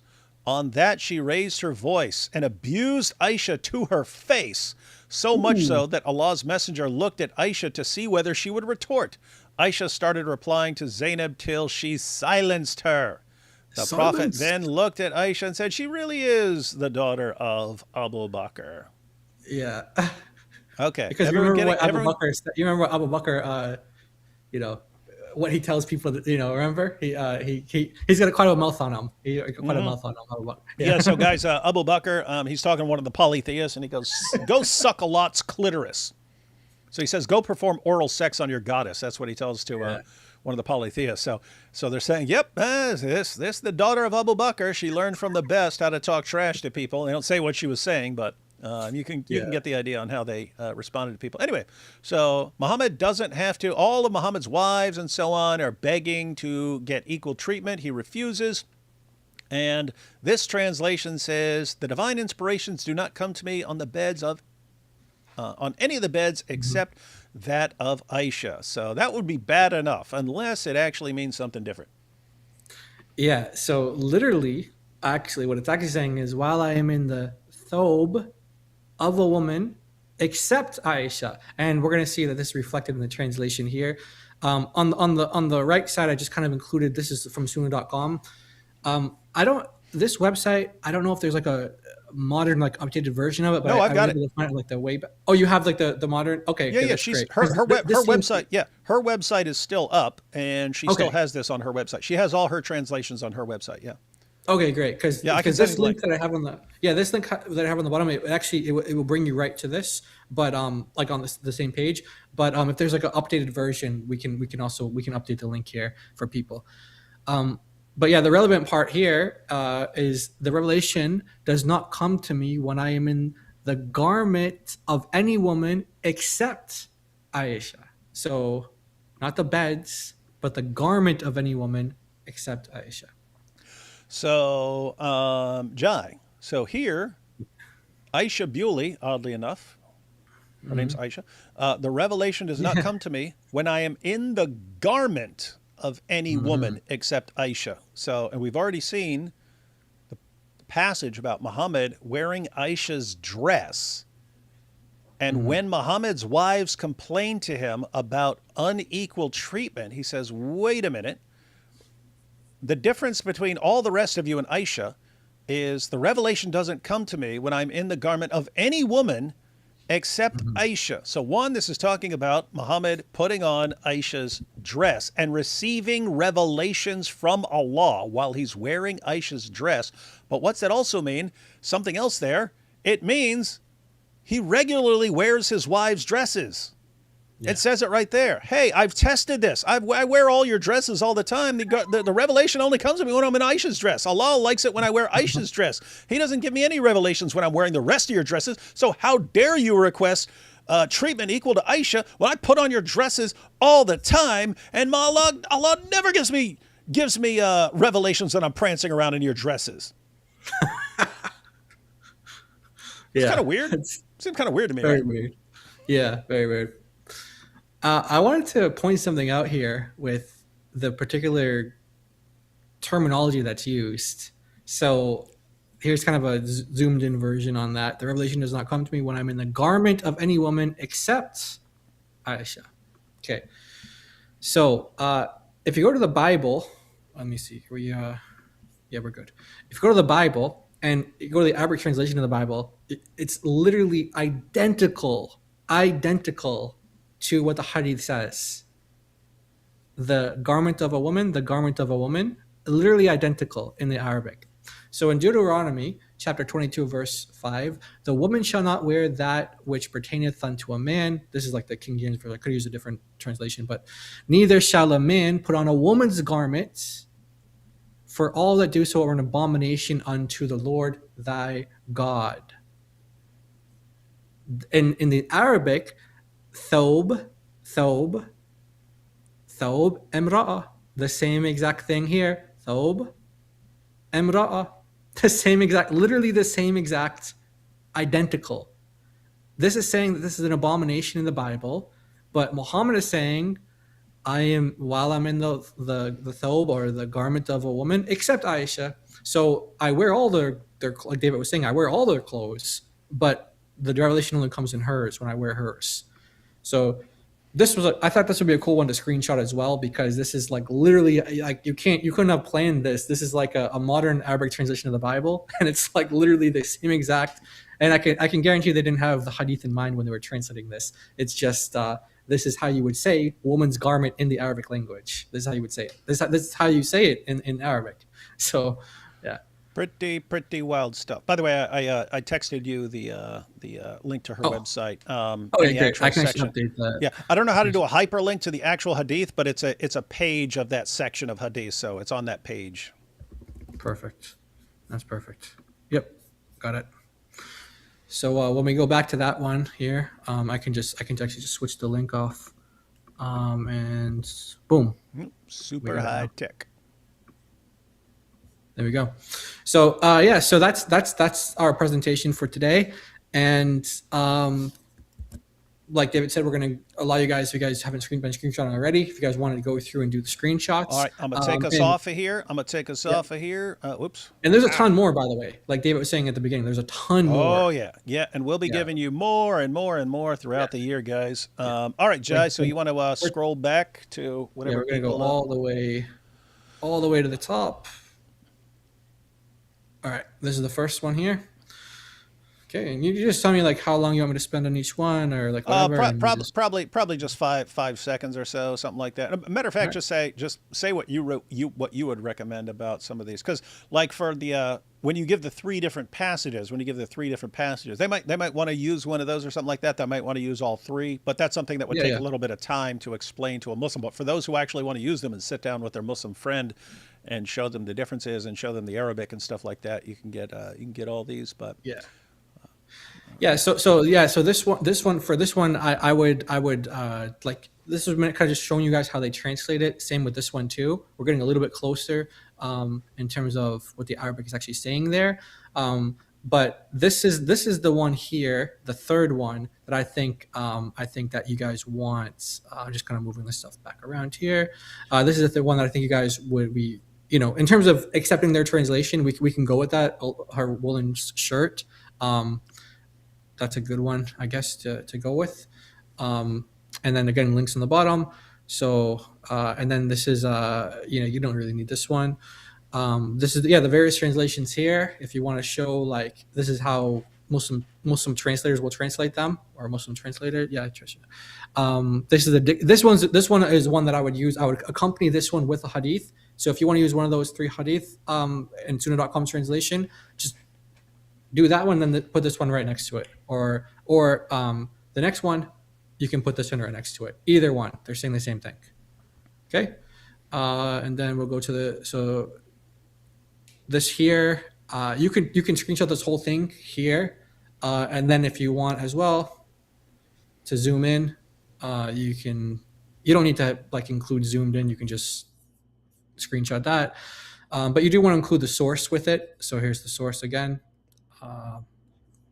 So in fact, I might be able to just kind of quickly, just go like that. There you go. Don't really need this one, but if you want to show another example of him wearing a mertz, a black one this time, maybe he had different colors he fancied, maybe. This one, I do recommend taking a screenshot of this one.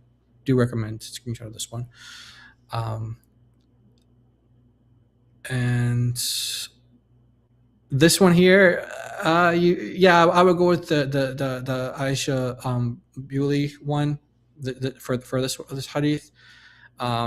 So you can screenshot this one. It's in Sahih Bukhari. Now the numbering system is different. This is 2442, and then of course if you go to Bukhari, it's 2581. This is obviously going to differ on the publisher and the translator and publishing company, etc., with how these are numbered. So but they're translating from the same Arabic base text. And then this is like my favorite one. So if you guys want to do this one, I think I could see this one like just like on like as like an X response or something like that, like as an X post or whatever. You literally just post that and like boom, it's like you don't even just say anything. You just post it, and I guess if you wanted to add something to it, you can. But that's kind of that's it. Yeah. So,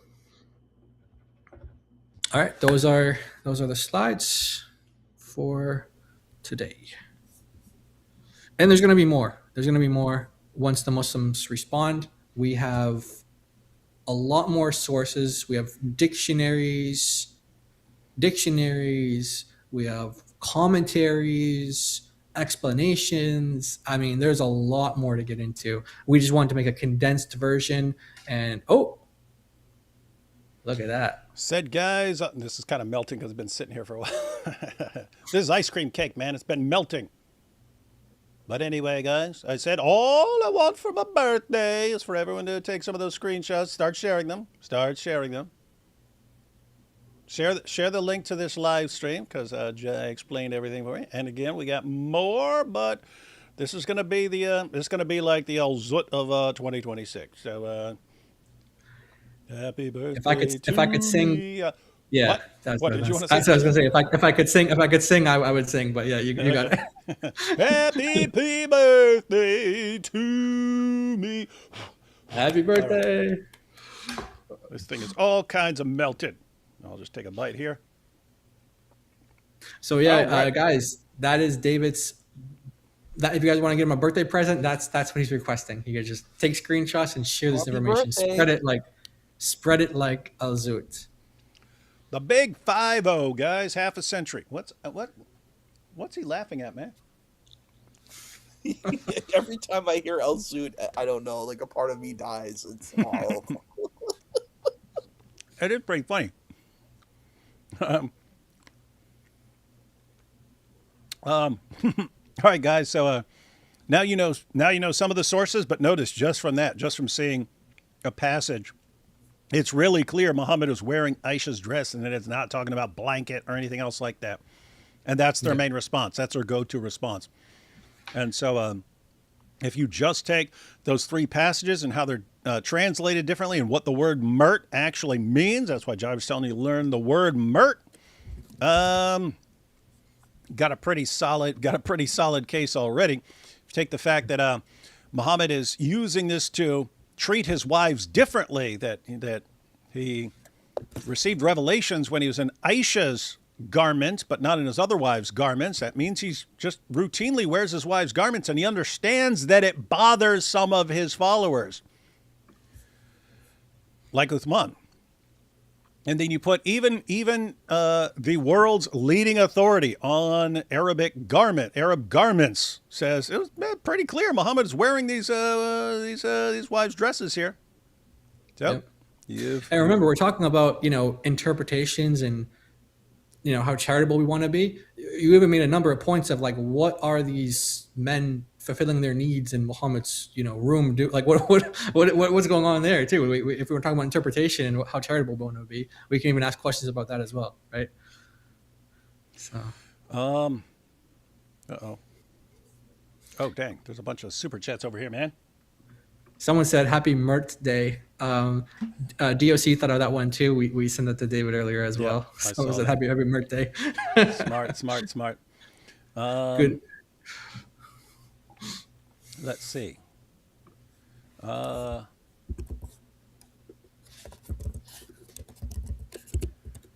These go back. Did I read any super chats, man? I'm going way back. We read a couple at the beginning. We haven't read since the beginning of the stream, though. Some of these are kind of funny. Okay. I did this hippo with hype. Okay. All right. Let's check this out. I hear Issa likes to dress up like his prophet. Come on, man. I will ban you for messing with Issa if I didn't already know Issa has an awesome sense of humor.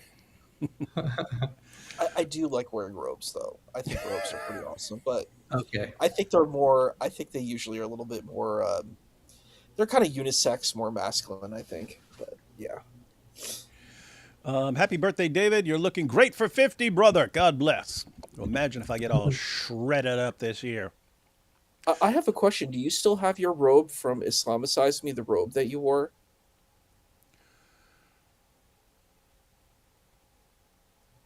Possibly. I have one. I'm not sure if it's that one, but we had different sizes, so I might have kept that one particularly.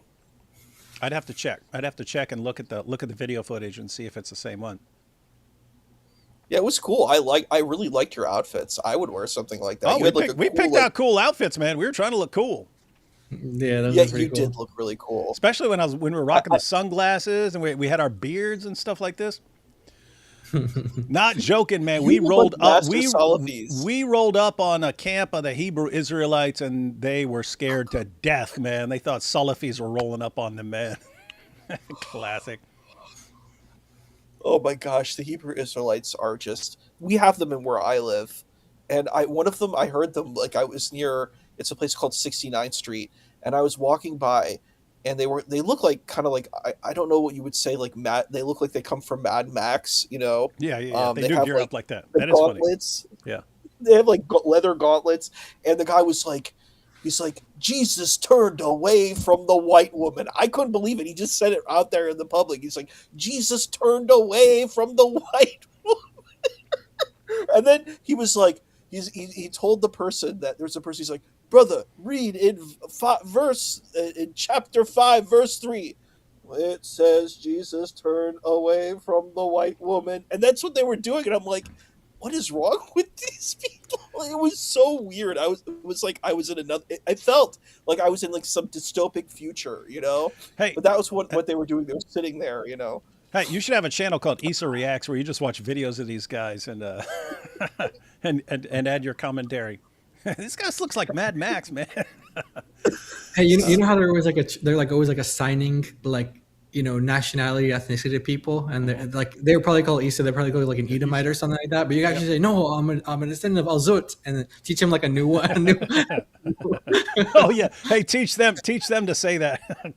'Cause, Well, and actually, my DNA, I'm actually an Israelite. That's what it says. It says I'm Jewish in my DNA. Like a huge amount of my DNA is Jewish. So I'm like, it's so funny if I hear that. They're like, "You're not the real Jew," and I'm like, well, my DNA says it. All my ancestors say it. So I'm like, that's the family that I come from. I'm like, I'm just a human being. I don't think I'm special because of it. But like, the other people are like, I am the real Jew, and I was like, you want a cookie?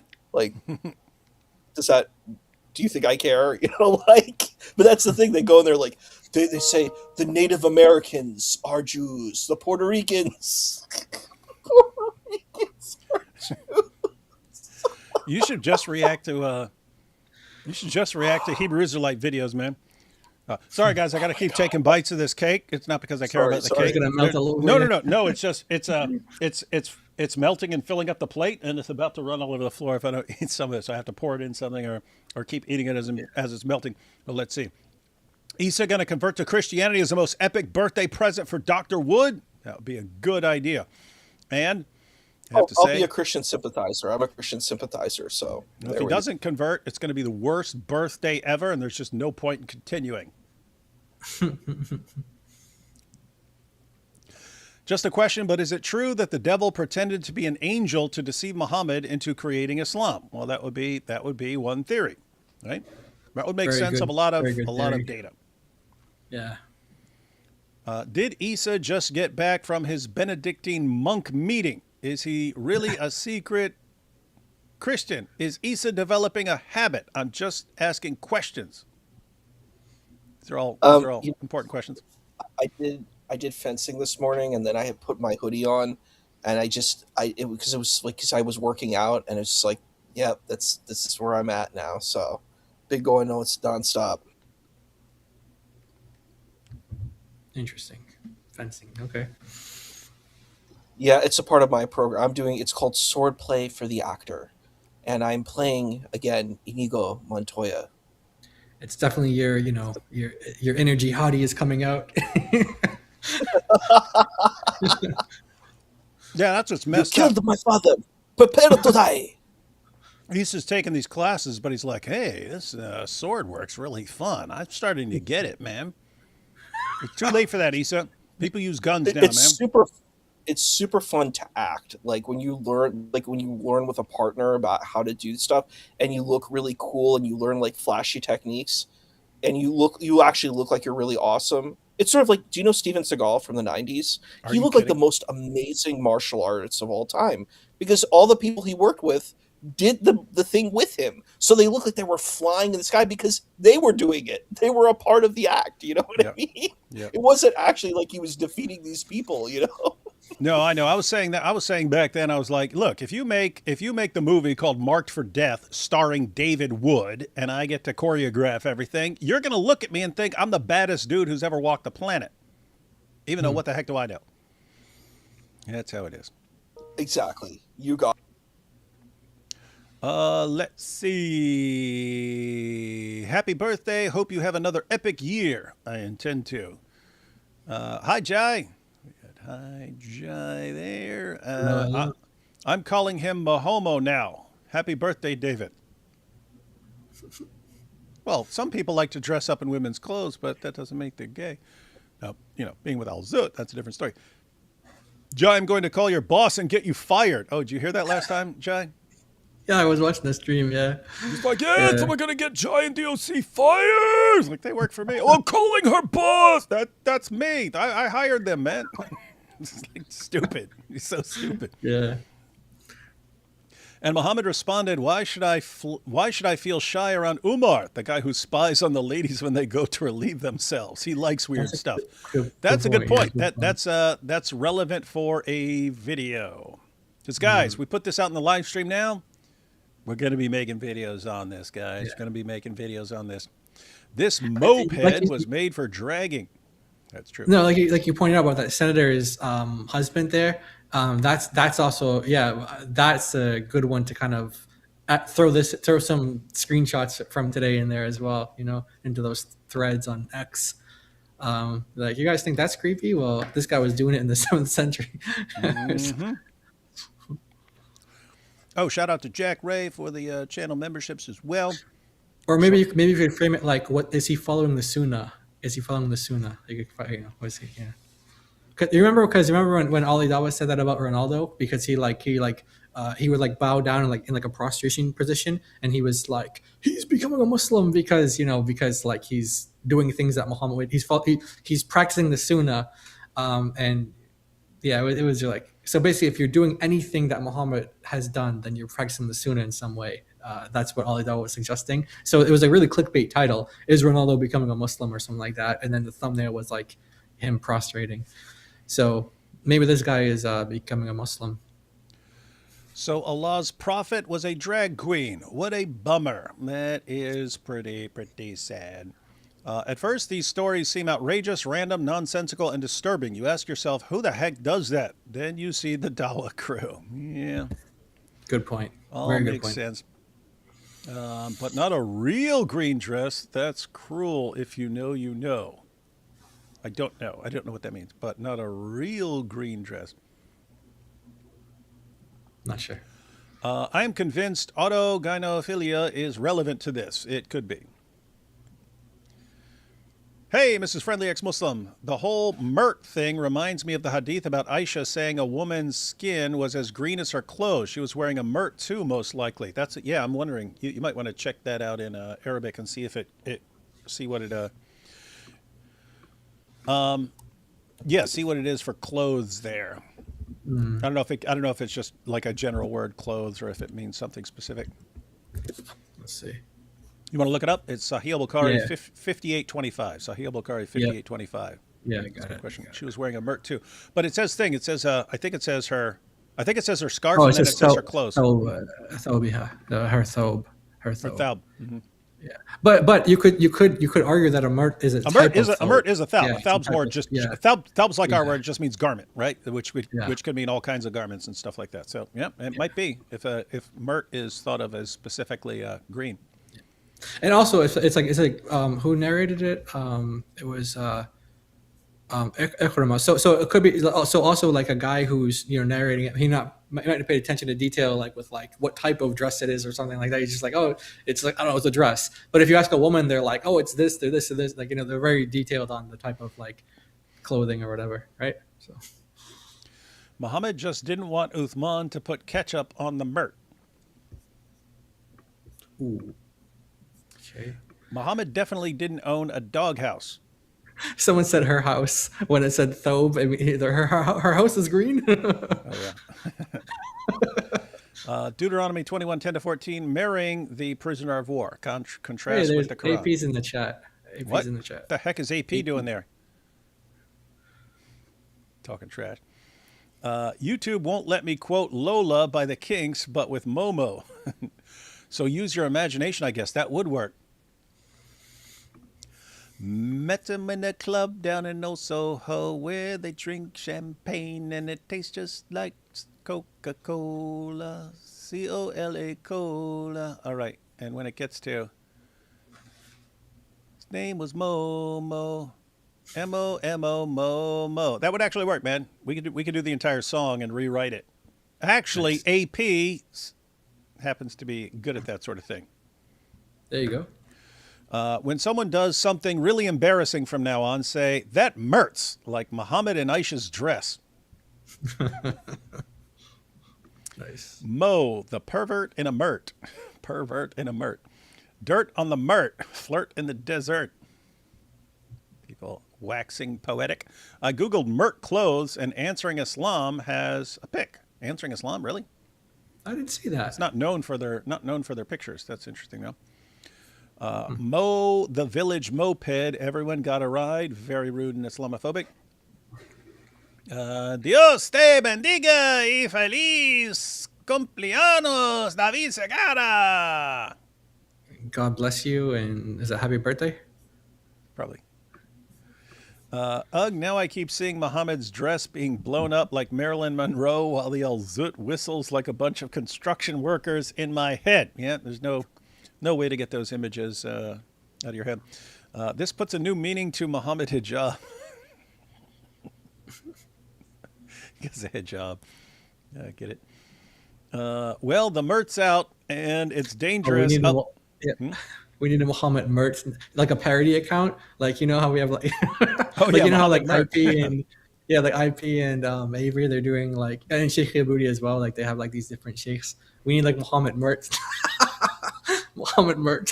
Yep. Well, the mert's out and it's dangerous. Abu Bakr, entertain us. Oh no, this is song. No, this is Smells Like Teen Spirit. Well, the mert's out and it's dangerous. Abu Bakr, entertain us. Mofil Zumar, it's contagious. Abu Bakr, entertain us. A mert lotto and Uthmino, Mo's libido. What a creepo. Yeah, that's pretty decent there, man. Nice. You'd be in trouble with some of these young bucks who don't even know these songs, man. They wouldn't know what you were talking about. Fortunately, I was there. Jack Ray says, Mo got revelations when Zut tapped them out on him at night like Morse code. Dang, that is cold as ice. Where's his revelations by Morse code from the El Zut? Hang on, I'm going back to that. I'm screenshotting that in case I forget that. That might be useful in a video. Did Muhammad give himself a micro PP after he heard that Abraham circumcised his with an axe? No, we don't know.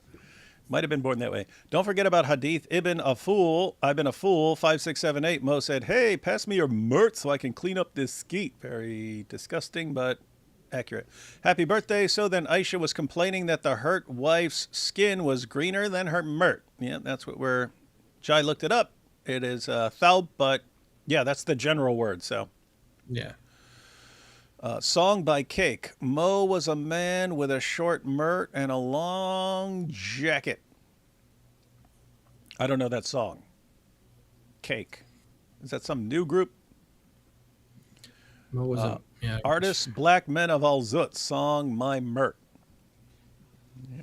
Happy birthday, David, and God bless from a Liverpool fan of yours from way back. Wow.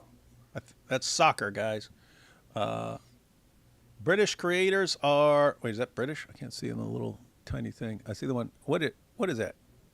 Australian. It looks like a tiny blue... Is that Australia where they have it up there and then it's the rest of it's blue? Okay. Yeah.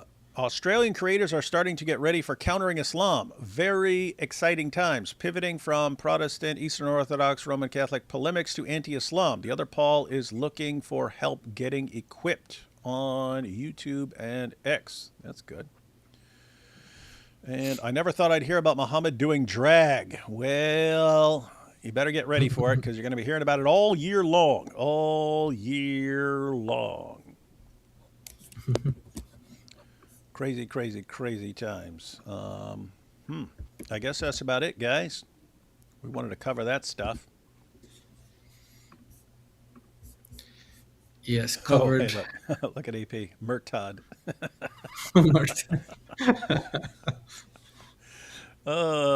Everyone's going to learn the word mert this year, guys. Everyone's going to learn the word mert, man. Can't wait to see what the dog guys come up with. All right. Final thoughts on all this stuff, Jai? Oh, this is just another example of Muhammad committing something that the Bible calls an abomination. Even though he affirmed the Torah, even though he said that he swears by the Torah and the one who revealed the Torah, he was an abomination according to the Torah because he wore female clothing, female garments, and just another example of Al Zoot kind of stuff that Muhammad was into. So yeah, we hope that people leave that, run away from that, get away from that, repent, and come to the Lord Jesus. That's our hope and our prayer. That's why we do what we do, guys. That's why we do what we do. It's a lot of fun exposing Muhammad and exposing Islam, but we do it with the intention of hoping that these guys will run away from this darkness and come to the light that they see in the Lord Jesus Christ. This is going to be a funny year. It's like, hey, your prophet went around wearing his wife's garments, at least at home. What do you think of that? Oh, but how are you judging the 7th century by today's standard? It was a different time. Back then it was fine to prance around in your wife's dresses. That's what we're doing. That's challenge for one of the Dawa guys. Why don't they give us an example of anyone in pre-Islamic times or early Islamic times or any time actually where it's a male other than Muhammad who's wearing a mertz? Maybe that first challenge for the Dawa guys. Oh, I actually have a question. So I've heard some of these da'is say that the Hebrew scriptures are problematic because there's stuff within them that are not appropriate for modern times. Hey, don't be attacking the Bible over here, for man. modern times. Hey, don't be attacking the Bible over here, man. Well, my question is, it's related to what was being stated. It's like, if you have problems with these hadith, then why do you have problems with the Hebrew scriptures? Like, I'm not getting the rationalization of that. You're like, well, these things are problematic. I'm like, well, are these hadith problematic? You can either be humble and say, you know what, all these things in ancient times are different than now. But I don't really hear the da'is saying that. They usually take this position where they have hostility. Usually the attack that I've heard from the da'is now are that that the Torah, so the attack against the gospel is that about the Trinity. That's usually the concentrated attack. The attack against the Hebrew scripture is that there are problematic elements within it, right? Like they're like, oh, Noah was drunk, and I'm like, why is that problematic when you have the hadith? Like, that's my question. If you have these stories that you would deem as problematic for modern audiences, why is the Hebrew scripture any more problematic? And then I hear people say, well, the Zabur is corrupted. I'm like, have you read the Psalms? What's corrupt about them? I don't know. It's like I've never read them, so I have no idea what they say. I just say they're corrupt, right? But the Hebrew scripture, they say it's corrupt. They say it's corrupted because of these problematic elements, and I'm just like, well, you need to be consistent. Then, that's what I think. I'm team accountability, so. We got everybody's heard about the Mert here. And we had someone else actually writing out the lyrics, but in case you guys don't know the song, it's I know everybody's heard about the Mert, Mert, and the Mert of the word, Mert, and the Mert of the word. Don't you know about the Mert? Yo, everybody knows that the Mert is the word. Classic. We got that, and we got AP's powerful Dawa defense. Dresses were growing faster back then. Of course, of course.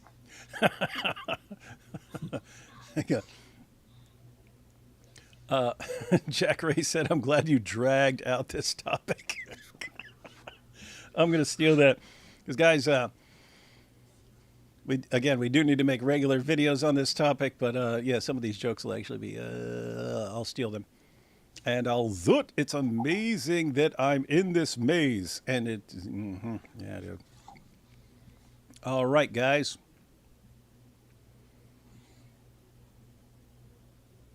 Trying to think. That's about it. Big 5-0. Starting off the year right, guys. Everyone thinks you get soft when you turn 50. You're going to find out how soft D Wood gets at 50. Ha! And don't be thinking about any Zoot Sense stuff. All right. Let's see. Trying to think of anything coming up. What's coming up? Oh, we got a lot of good stuff coming up. Oh, yeah. Some of it's, people are going to find out the hard way. But, yeah, plenty of good stuff coming up. Tomorrow I'm going to be on with Hatun. Not sure what's going to happen for the next couple of days. Oh, yeah, trying to get a video out tomorrow on Tucker Carlson. They said some seriously screwed up stuff. But video about that. Then I'll be live with Hatun at 8 p.m. and then... Yep, we'll have to figure out what happens elsewhere. And then very soon, Jai and I will sit down and we'll make out some short videos on this stuff. Short videos. Yeah. And the Muslims are going to object, and then we're going to respond. And then they're going to object, and we're going to respond. And within a few months, the entire world's going to be saying that Muhammad was a cross-dresser. And it'll all be on you Dawa guys for annoying the crap out of us. Yep. Don't blame us. All we do is react, and all we do is read.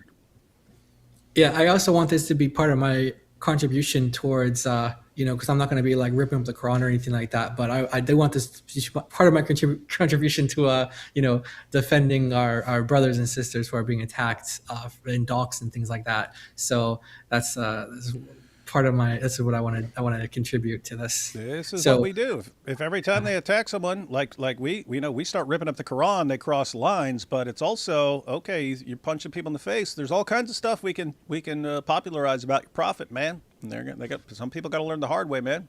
Hey, yep. If you're super sensitive, you're hypersensitive, and you can't take any criticism towards your beliefs and stuff, you should be very nice and very respectful. Right? True. If you can't take criticism and can't take mockery and can't take any of that stuff, and then you just go around insulting and threatening everybody around you, talking about their wives and their families and stuff like that, okay, well, we already know what you can't. We already know what you can't deal with, and you basically give us an open invitation. All right, that's on you. Last couple here, David. Don't share your cake with 30 men, David. I won't. My name ain't Momo, man. I have a theory.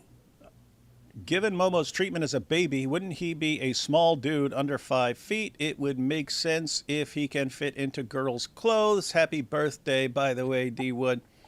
I don't know. I've seen him described as like medium, but I don't know what average was back then. But I don't know what average was. So average might have been like 5 feet or something. I don't know. Oh, and also like don't even know how seriously to take some of those sources on that. But yeah, possible. In response to the actions of the Al-Zut, it's not Muhammad's fault that his dress was short. That is true. We know that. All right, everyone. Cool stuff coming ahead. D Wood. As soon as I hit 50, I started feeling a burst of energy like, oh, these guys think I'm not just getting warmed up. All right, guys, I had 50 years to get warmed up. Now it's on. All right, catch y'all next time.